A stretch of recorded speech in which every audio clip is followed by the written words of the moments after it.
Hello and welcome to Top Story. She said she was ready to sacrifice herself for democracy in Pakistan, and she paid the ultimate price. On Thursday, opposition politician Benazir Bhutto was assassinated at a rally in Rawalpindi. Her killers, allegedly from Al-Qaeda, have not only done away with an iconic leader, they've also snuffed out hopes of stabilizing Pakistan after months of intense political turbulence. Bhutto led the Pakistani People's Party, which was on course for a strong showing in next month's parliamentary election.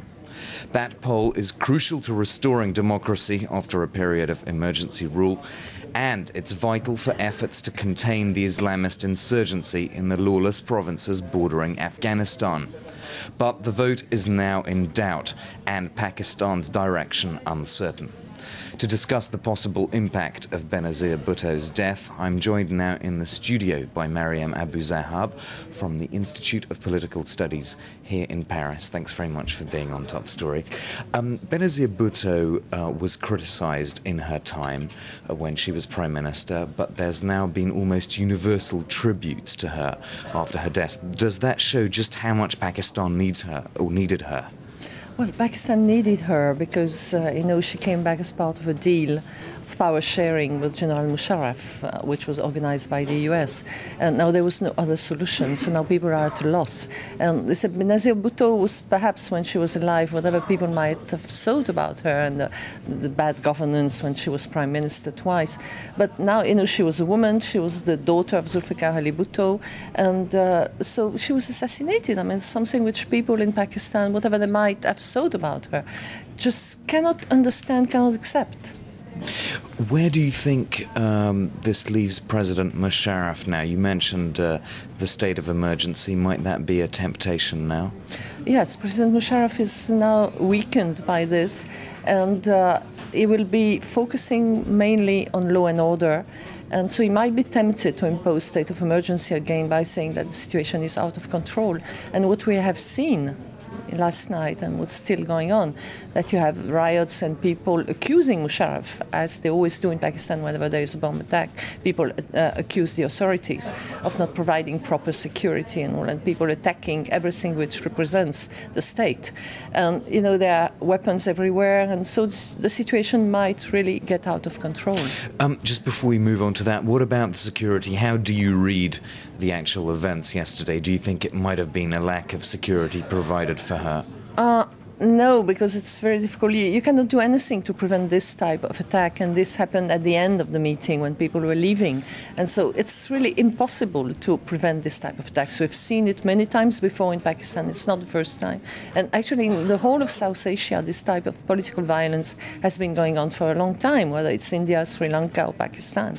And Benazir was assassinated in a place where the first Prime Minister of Pakistan, Liaquat Ali, was assassinated in 1951.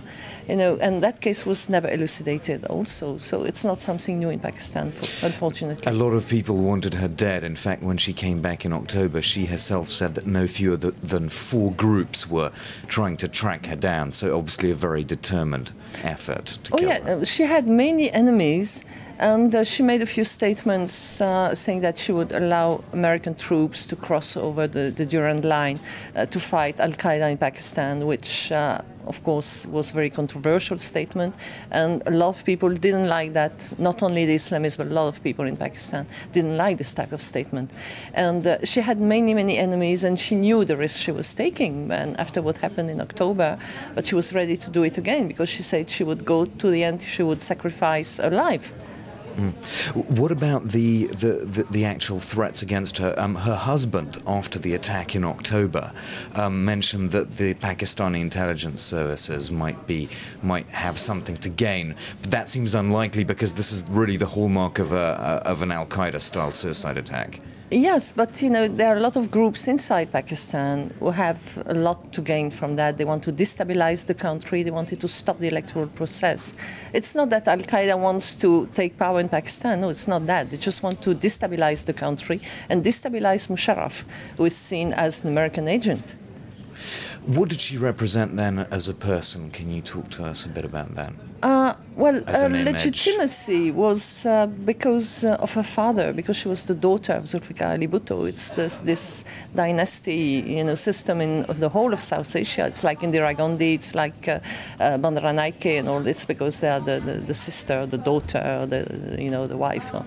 And but a party was very far from what the party was when her father took power in the early 70s, and. Well, she was prime minister twice, and it was all marred by corruption, bad governance, political violence, religious violence already.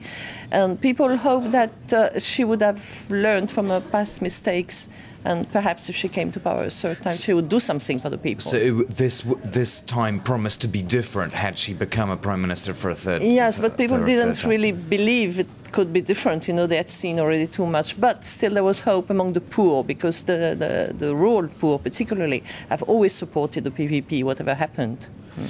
So where does that leave us in terms of the election?